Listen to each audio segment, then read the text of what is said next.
आश्रय नहीं है और आपकी किसी पर नजर न जाए, केवल इन्हीं के चरणों में रहे कि अब तो जीवन आपके लिए। ऐसे संभाल, ऐसे अर्थ चाहिए आपको, केवल इनका भरोसा ले लो, केवल इन अपने छल कपट का, अपने व्यवहार का, अपने किसी बल का नहीं, केवल इनका भरोसा ले लो। चमत्कार हो जाएगा जीवन, आपको पता नहीं चलेगा कैसे हुआ।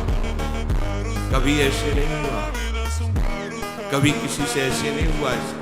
कैसे हुआ, कैसे हम सबका उधर पोषण हो रहा, वृंदावन बात हो रहा, कैसे प्रभु चला रहे हैं? क्या आप सबको नहीं चला रहे हैं? पर आप अपने को कर्ता मान रहे हैं, इसलिए आपको अनुभव भी नहीं हो रहा, इसीलिए आपको परेशानियां हो रही, क्योंकि आप कर्ता बन रहे हो। अगर विश्वंभर कर्ता को कर्ता मान लो और उनके आश्रित हो जाओ तो जो चाहोगे मिल जाएगा, अगर ना चाहोगे तो वो मिल जाएंगे। जो चाहोगे मिल जाएगा, बिल्कुल कोई चाह न करो तो जो व्यवस्था उनको करनी करेंगे और वो स्वयं मिल जाएंगे। अर्थार्थी भक्त को धन संपत्ति वैभव चाहिए, पर वो केवल हरि से चाहिए, दूसरे से नहीं। तो ये ध्यान रखना, इसकी परीक्षा होगी आप अपने इष्ट देव के अनन्य होकर के। यदि आप अर्थ चाहोगे, बहुत जल्दी आपका परिवर्तन होना शुरू हो जाएगा। पर आचरण आपके पवित्र होने चाहिए, ये भी ध्यान रखना। आचरण की अगर पवित्रता नहीं तो फिर शिकायत मत करना। आप अपने आचरण पवित्र करो और नाम जप करो, केवल हरि के आश्रित रहो, फिर देख लेना। अगर आपको लगता हो कि भगवान के भक्त बहुत गरीब और ऐसे, सच्ची पूछो, उनको आकांक्षा नहीं है। प्रभु जबरदस्ती व्यवस्था करते, उनको आकांक्षा नहीं होती। 4 रोटी मांग ली ऐसे पड़े, पूरा जीवन प्रभु के लिए। उन प्रेमी महापुरुषों की चरण धूलि अगर शरीर का स्पर्श कर ले तो पावन हो जाए। देवता तरसते हैं उनकी सेवा के लिए, सिद्धियां हाथ जोड़े खड़ी रहती है, पर वो अकिंचन महात्मा किसी से कुछ नहीं चाहते। कि ऐसा न समझो कि हमारा दास, हमारा भक्त, हमारा आश्रय लेने वाला ऐसा नहीं है। वो हरिदास, वो भगवान के चरणों का दास है। समस्त ऐश्वर्य संपन्न भगवान उसके अधीन हो जाते हैं जो भक्ति करता है। अगर आपको अर्थ चाहिए तो केवल भगवान का आश्रय ले, दूसरे का नहीं। अब ये कोई छोटी मोटी बात नहीं, देख लीजिए अंदर से। अपने बल का आश्रय नहीं, किसी दूसरे व्यक्ति का आश्रय नहीं, किसी दूसरी देवी शक्ति का आश्रय नहीं, केवल श्री हरि का आश्रय। और जब आप पक्के उतर जाओगे, जैसे सुदामा जी, तो जैसी द्वारिकापुरी थी वैसे सुदामापुरी हुई। जैसा वैभव द्वारिकाधीश का वैसे सुदामा जी का वैभव था। पक्का मान लीजिए, लोग समझते नहीं। ऐसा ना समझो कि ये केवल कथाएं हैं। आपका जीवन स्वयं एक कथा बन जाएगा। यदि आप हरि के आश्रित हो गए तो आपका जीवन चरित्र दूसरों के लिए उदाहरण बन जाएगा। पर निष्ठा चाहिए। कई कई दिन भूखे रहे सुदामा जी।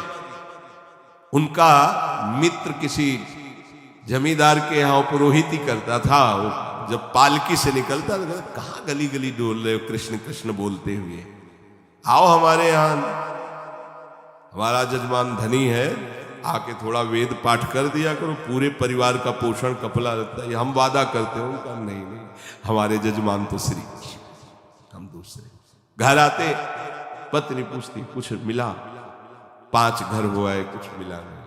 चलो तुलसी दस और चरणामृत से दिन काटते। भगवान हुए, भगवान ने ईश्वर दिया। अगर धन ही चाहिए, सुदामा जी की इच्छा नहीं थी, उनकी पत्नी की इच्छा के कारण वो भी इच्छा भगवान ने पैदा की। ये भक्तजनों को ऐसा ना समझो फटे पुराने कपड़े पहने या ऐसे घूम रहे बड़े अभागी हैं। हम तो बड़े भाग्यवान हैं क्योंकि हमारे पास सारा ऐश्वर्य है। ऐसा न समझो, उनके भाग्य में ऐश्वर्य बनाने वाली मशीन मिल गई है, श्री हरि। वो इस ऐश्वर्य को क्या करे, श्री हरि मिल गए, जिनके रोम कूपों में अनंत ब्रह्मांड वास करते हैं। वो भगवान उनके यार हैं, उनके प्यार हैं। वो दूसरे की तरफ क्यों ताकेंगे? और जिज्ञासु, जो जानना चाहता है, भगवान को केवल भगवान ही जानते, दूसरा नहीं जानते। पक्की बात सुनो, भगवान को केवल भगवान जानते, दूसरा नहीं जानता। बोले संत महात्मा, इनको भगवान ने जना दिया तो ये भगवान के स्वरूप हो गए। सोई जाने जेह देहु जनाई और जानत तुम्हें तुम्हें हो जाए, जानत तुम्हें हो जाए। अब वो ढांचा केवल बाहर से दिखाई देता है मनुष्याकृति, पर अंदर वो ब्रह्मविद ब्रह्मविद भवत, भगवान को जान करके वो भगवत स्वरूप जानत तुम्हें हो जाए। जानने के लिए एकमात्र भगवान का आश्रय। अगर तुम्हें जानना है संसार क्या है, भगवान क्या है, मेरा स्वरूप क्या है, एकमात्र अंदर से श्री हरि का आश्रय लो, वो तुम्हें गुरु रूप से मिल जाए। बस उनकी आज्ञा का पालन करो। जो गुरु है वही शिष्य है। शिष्य की पूर्णता गुरु स्वरूप में स्थित है। भेद खत्म हो जाना, अभेद हो जाना। जो गुरु है वही शिष्य का हृदय है। ढांचा दो दिखाई देंगे, अब गुरु शिष्य में किंचित मात्र भेद नहीं रहा, अभेद स्थिति को प्राप्त हो गया। यही गुरु के वचन पालन करने का फल है। जानत तुम्हें हो जाएगी, वो इष्ट स्वरूप हो जाता है, वो गुरु स्वरूप हो जाता है। ज्ञानी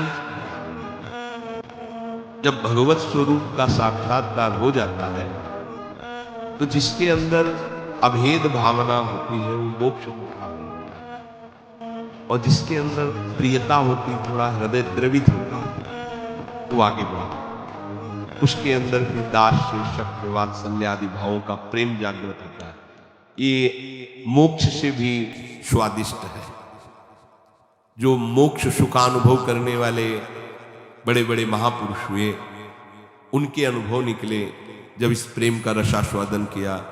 जैसे भगवान के ही स्वरूप से सुखदेव जी जब लालजू की रूप माधुरी श्रवणेन्द्री से गई, और वो तो सिद्ध महापुरुष है, जैसा शब्द सुन रहे वैसे ही भाव में रूप जागृत हो रहा है।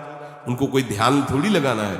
बरहा पीडम नटवर बपू, तो वैसे ही सामने नटवर बपू बिक गए एकदम उस रूप को सुन के। इतना सुंदर श्याम, इतना सलोना श्याम, ये तो ब्रह्मानंद को भी फीका कर देने वाला रूप है। उठ खड़े हुए, 18,000 श्लोक कंठस्थ के, श्रीमद् भागवत के 18,000 श्लोक कंठस्थ। और ये ऐसे महापुरुष हैं जो जन्म सिद्ध है। अपने पिता व्यास जी को स्वयं उत्तर नहीं दे रहे, वृक्ष उत्तर दे रहे हैं। सुकोहम वृक्षों से निकल रहा है। ऐसे तदात्म भाव को प्राप्त महापुरुष, अर्थात ब्रह्मानंद से भी श्रेष्ठ श्री कृष्ण का रूप रसास्वादन। मधुसूदन सरस्वती जी बंशी विभूषित करा नवनी हृदाभार, उसमें कह रहे कृष्णात् परम किमपि तत्व। हमने कृष्ण से कोई बड़ा तत्व है? तो जो भगवान कह रहे हैं कि ज्ञानी जो भक्त है, यहां दो भाव ज्ञानी, जिन्होंने सत्य को जान करके भगवत स्वरूप में लीन हो गए, या जो सत्य स्वरूप भगवत स्वरूप को जानकर प्रेम में लीन हो गए। प्रेम में लीन होना, अभेद होते हुए भी भेदभाव को स्वीकार। ये भेद मायाकृत नहीं है, ये चिदानंद भाव भेद। ये जो ज्ञान में लीन हो चुके हैं उसके आगे की बात है। इसीलिए इस भेद को वो ना जानने के कारण कहते कुछ न कुछ अविद्या बचती है, तभी भेद दिखाई देता है। ऐसा नहीं है। जिस समय स्वरूप का